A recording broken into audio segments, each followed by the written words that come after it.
we are back. And today on our episode, we are discussing off campus housing. I think our campus and our students here, I think we're a really, really neat and really special school that we have such a mix of students who live on campus housing. A lot of them choose to move off campus at different points in time. Some of them spend their whole entire time living off campus during their whole time here. I think all of those experiences are very common. Um, what we want to talk about today is that those all come with different processes, different resources, and I think just different ways to think about how to set up what housing choice is best for you. So today we wanted to talk about it. Um, we're going to start off with Ollie, this question's for you. Um, how do students decide to live on campus or off campus? What is their experiences and what does that decision making process look like? Yeah, so there's a bunch of different reasons more towards what each of them give. So a lot of students said that living on campus give you like good resources. So there's like the gym, it's also closer. Like if especially if you're like a new person, new student moving to the city and you really don't know the city much, living in campus would be better just because you would get used to the area there and then eventually, you'll pick what neighborhood in Chicago you want to move in. Others, of course, want a bit more freedom. With dorming, there's a bunch of rules.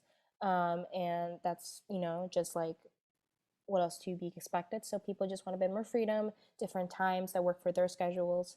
A lot of them also shared that it also depends on the age. So people who start college, you're at the typical range of like going right after high school, like dorming is a bit more accessible for them. But of course, there's people who go to college at other ages, like 28, 29, whatever, and they really don't want to dorm with, younger students, which again, fair. So that is more in depth to just like them wanting to live off campus. That's such a good point. We do have a such a diverse student population here, which also has diverse needs. And hearing that that's one of the things they think about coming in, absolutely. G, I wanted to ask you next. I think we know, or at least we see on the housing website here, Residence Life has an on-campus housing timeline. So I think that's pretty curated and pretty planned out. You know when to apply for your on-campus housing. You know when to apply for your roommate selection, anything like that. That's pretty spelled out. However, when you're moving off campus, that timeline seems to have a little bit more of a mystery around it. Um, when should students start looking for apartments, particularly when they're looking for their first one off campus? Well, in general, leases tend to like vary, and I mean, there's usually apartments available like year round. So if you're really looking for one, I'm sure you can find one listed on like Zillow or other websites. But typically, most leases will be like up in like late April through August, which makes sense, especially considering our climate. No one really wants to be moving in the snow, so it makes sense people would more so like move during like spring and summer. Absolutely. And I think you made a good point that if you have a certain neighborhood that you want, or if you're looking for, there's a lot of apartments that rent specifically to students who are revolve around the school year. Those are very common and wonderful. Um, if you're looking just kind of other, you're looking for an apartment in a neighborhood that doesn't have a lot of students in it, or you're looking everywhere. I think what we've typically heard is 60 to 90 days, so two months out is plenty of time. What I see sometimes is students looking maybe too soon. So they're looking in January for their apartment in June, and just not finding anything. Give it 60 to 90 days for that kind of other experience is plenty. Um, well, once you found your apartment, once you found a place to live, um, Casey, this next one is for you. I think what we really wanted to talk about is what is the difference between paying for housing on campus versus paying for housing off campus? What does that difference look like? So on campus, of course, is housing that's offered through the college, and it's billed through students' accounts. And all on-campus housing is paid directly to the school, and most financial aid can be used for that. Off-campus housing is all other housing options not considered to be on the campus, and it's of course paid to outside entities. Students are also eligible for refunds due to the excess financial aid and can choose to use their refunds to help pay for their off-campus housing. Absolutely. And then what about the process of getting the housing? Is there a difference between getting the application process for housing on campus versus off? Yes, off campus is a little, of course, more work because you're usually involved with a landlord. So like a landlord might ask you to fill out a rental application, and sometimes there's fees you might have to pay to fill out this application. And basically in this application, it just asks for general information about the applicant, such as their employment history, their criminal background, and other former rental history and financial background. Because college students are younger, their financial history isn't as like extreme as other adults. So they usually have to find someone to co-sign that apartment agreement. And co-signing means that you as a tenant need like a second person or third party to sign with you in order to get that apartment. And again, this is necessary when your financial status is insufficient for the manager or the landlord to accept your application as is. And the job of the cosigner is to pay the rent you are unable to, and their name will appear on your lease, even if they are not living there. And sometimes for situations, it's hard to kind of find a cosigner. So other options you could do to still be able to rent out that apartment could be to maybe talk to your landlord and show them proof of like any financial assistance you have from college. Like we kind of talked before about those like scholarships, and you just have to show them that documentation for that.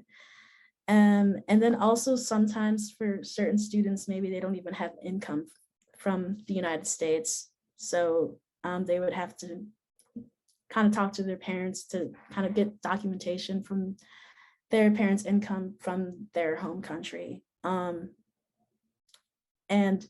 if you show that to the property owner, usually they will accept those statements. And then another option, if you can't kind of find a cosigner, is to use a guarantor. And this is someone or a company that can be responsible for paying rent when the tenant fails to do so themselves.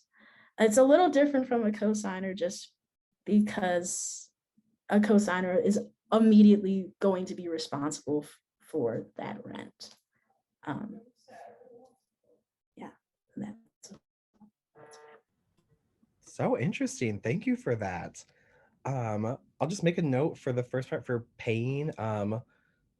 Columbia Central is fantastic at really helping students navigate this. There are ways to use student aid, like Casey has says, to support your off-campus housing, and finding a student job, finding a job within a neighborhood that you live in.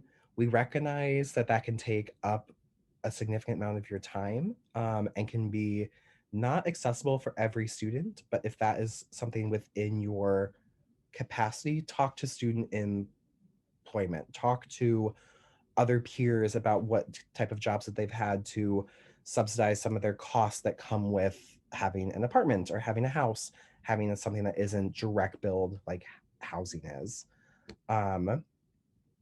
yeah, that was really helpful to hear. We wanted to end and ask, G, we wanted to ask you, in apartments and housing, because it involves people, um, issues still tend to come up. And I think what we wanted to talk about is the difference between when you might have an issue with a roommate in your dorm versus an issue with somebody who's on a lease with you in an apartment. What does that look like? Well, when you're living on campus, you have the resource of resident advisors and assistants RAs.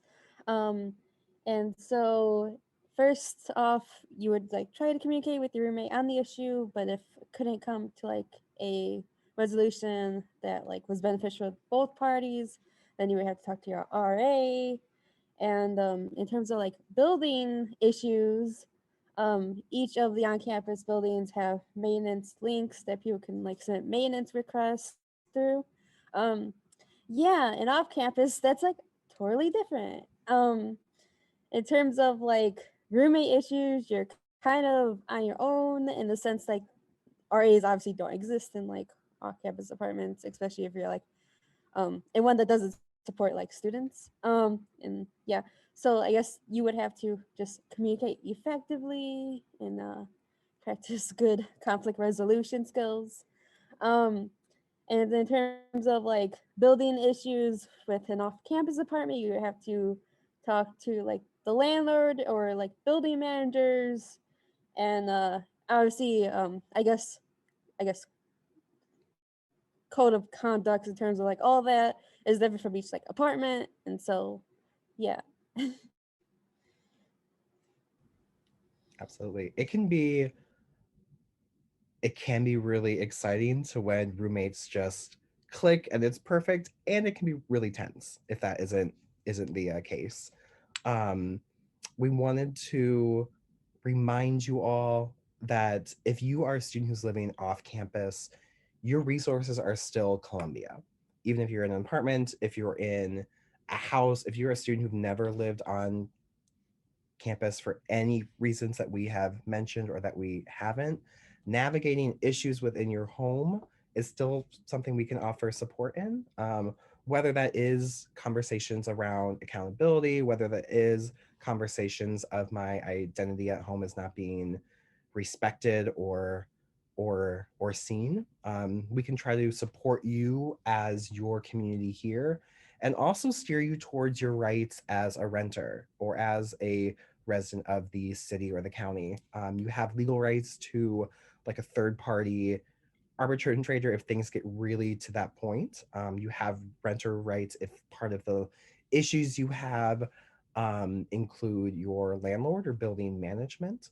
All of those, of course, apply to housing here, but housing is residence life. That's built into one. The experiences there can be much more clear than when you're out in the rest of the city. But we wanted to at least leave you with, if there are issues that you have anything in your life as a student, this is what we want to um, support you on with, no matter where you live. Um, I think our final note is just a reminder that any sort of financial aid and paying questions are really best for the Columbia Central office. Anything about residence life is really best for residence life, but your peers here are here to support you navigating both of those. Whether that's about the experiences, the processes, or even how to connect with the folks who do those roles. Um, the mentors here have done just get so excited when that's one of the things that we can support you in. Well, thank you all so much. This was so interesting to talk about and really useful. I hope you all have really positive housing experiences. And if you don't, I hope it's quick and dealt with. Any other notes on our way out? You're getting the thumbs up. I love it. Okay. Thank you all so much. Best of luck in your housing journey, and we'll see you next time.